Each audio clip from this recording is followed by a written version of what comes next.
Milwaukee, Wisconsin, a metropolitan area that 1.5 million people call home. A city where many of those people travel by car. Milwaukee's charming but strangely empty downtown is sliced up by towering urban highways. Downtown Milwaukee and the airport are connected to Chicago somewhat frequently by Amtrak's Hiawatha service. And to travel to St. Paul, Seattle, or Portland, passengers can take the Amtrak Borealis or the Empire Builder. For travel to neighborhoods throughout the county, people can take the bus, including the first bus rapid transit service in Milwaukee, the Connect, which opened in 2023. But the one thing that captured my interest the most when I visited Milwaukee for the first time was the Hop, Milwaukee's downtown streetcar. It's a short 2-mile route from the train station, through downtown, to the shore of Lake Michigan. The trams are electric, sometimes powered by an overhead wire and sometimes running on battery power. The first Hop line, the M line, opened in 2018, and I rode it for the first time back in 2022. And what I noticed then is that while it has its advantages, like the fact that it's free to ride, there is one big issue. It doesn't go very far. Folks in my comment section agreed. The one complaint that everybody shared was that it did not go to enough places to be useful. So it's clear, the Hop needs expansion. Well, in October of 2023, the first expansion opened, the L line. We'll talk more about this in a little bit. It's the whole point of the video after all. But looking ahead, the Hop's own website mentions 2 other potential expansions. One would carry the line up from the train station to multiple sports arenas, a no-brainer if you ask me, and then continue into the Bronzeville neighborhood. The other would go south into Walker's Point. And to build these, the city is trying to set aside $80 million to be eligible for a federal match. Beyond that, I would have a few ideas. To be clear, I don't know Milwaukee that well, but looking at the map and judging by the places I have been, I'd propose an extension north along the lake to the University of Wisconsin-Milwaukee. Bayview seemed like a popular area when I visited, with many businesses and parks, so that would be another good streetcar destination perhaps. And of course, the existing railroad tracks go right past American Family Field. If you built a set of tracks along that right-of-way, you could run a massively popular express between the city and the baseball stadium. But none of this expansion is ever likely to happen, unfortunately. Not in the near future, at any rate. Why? Well, Milwaukee tried it once before. In the 1990s, plans were drawn up for a full-fledged light rail system to meet the city's transportation needs. Probably shouldn't have ripped up your streetcars, huh? These would connect downtown with many of the suburbs. According to the Milwaukee Journal-Sentinel and a study by the University of Wisconsin, in 1997, there was a concrete plan to spend over $1 billion on highway construction and $330 million on light rail.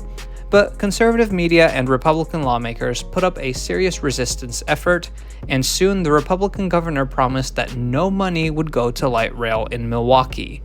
And Wisconsin law now severely limits the funding that light rail projects can receive.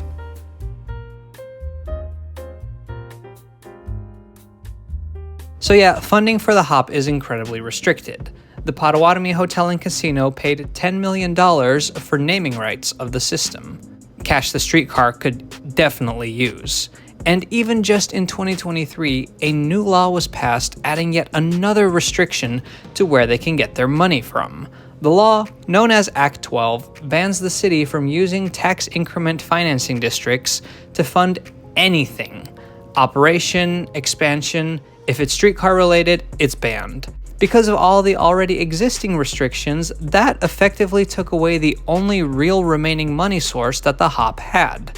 The county is working hard on a plan to drum up more local funding in the hopes of getting a federal match, but unfortunately, struggles like these are the reality for many public transportation systems in states where there is a strong urban-rural divide, though Wisconsin is notable for how extreme these conflicts can get. Anyway, with that in mind, what's the latest expansion of the Hop like? The new section is 0.4 miles long, with 3 stations. 2 stations opened in October 2023, and the third opened in April of 2024. Now, I hadn't been to Milwaukee since the opening of the L line, so when I was finally back in the 414, I knew what I had to do.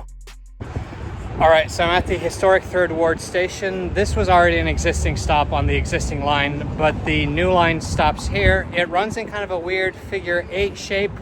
The final destination will be that high-rise building that you see behind me. So I got super lucky when it comes to timing. The L line doesn't show up on the transit app, but according to Apple Maps, it only runs every 20 minutes.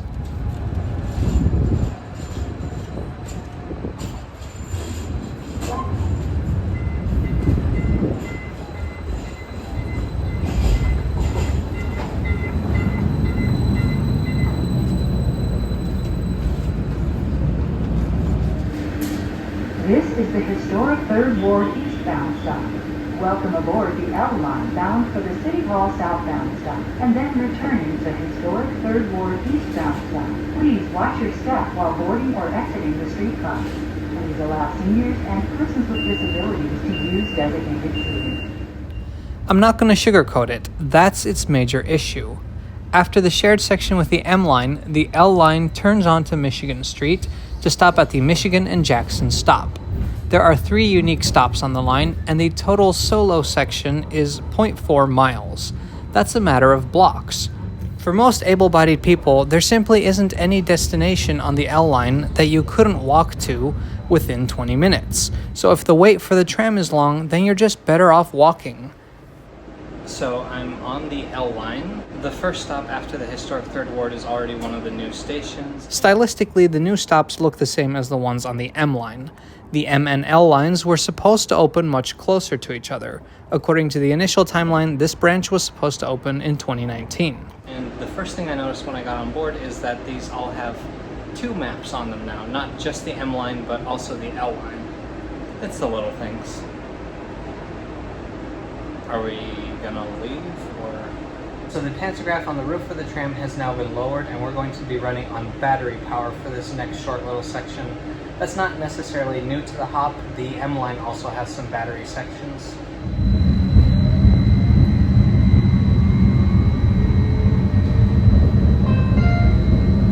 Our next stop is Lakefront. Streetcars do not stop at all stops. Please press the stop request prior to the stop you desire.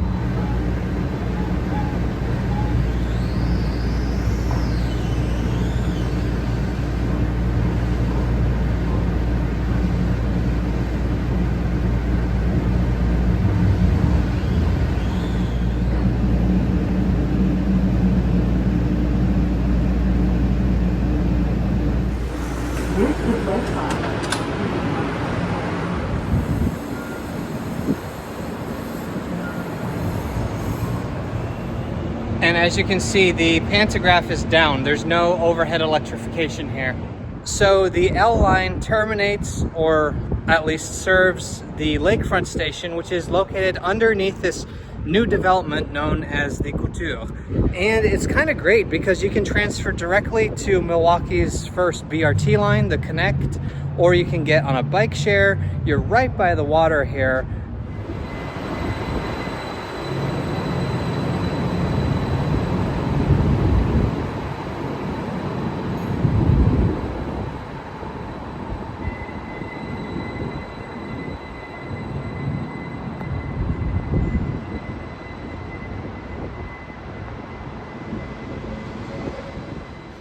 I don't even know how you would pronounce this in an Americanized way, but the Couture, in my opinion, is an example of a transit station done well. We're underneath a high-rise apartment building. The Couture opened in 2024 and has 44 floors, making it Wisconsin's tallest apartment building. Downstairs, you can transfer between the Hop and the Connect BRT. The road is blocked for car traffic, and the roof above helps somewhat against rain or snow. The building is open, but it seems unfinished. Only about 20% of apartments are currently being leased from what I could find online. And though the transit station is great, the building also has over 1,000 parking spots. That probably explains why I saw people getting on and off at the other 2 stops on the branch, but not this one, despite this being the centerpiece of the project. It's puzzling. We're always talking about how transit should connect to where people live. We always say that easy transfers are important, but then when they do that here in Milwaukee, it's empty. Even the best transit projects will still struggle when they are forced to take a backseat to car policy. The state won't give HOP the money that they need to run more often, which is why I'm just walking back to the historic Third Ward now. I mean, if you look at just how much highway infrastructure downtown Milwaukee has, the slow progress on the streetcar is kind of sad. Thanks to decades of Wisconsin policies prioritizing automobiles, people don't really live downtown. And the ones who do have cars. It's just easier. I've been on the HOP on weekdays, weekends, and holidays. People are always riding it. I'm never alone. I've heard from many of you who ride it as well. And I admire the city and county's resolve to continue pursuing this project despite all the adversity. My criticisms of the HOP are criticisms of the political context that it is forced to operate in, not the people who are running the day-to-day operations.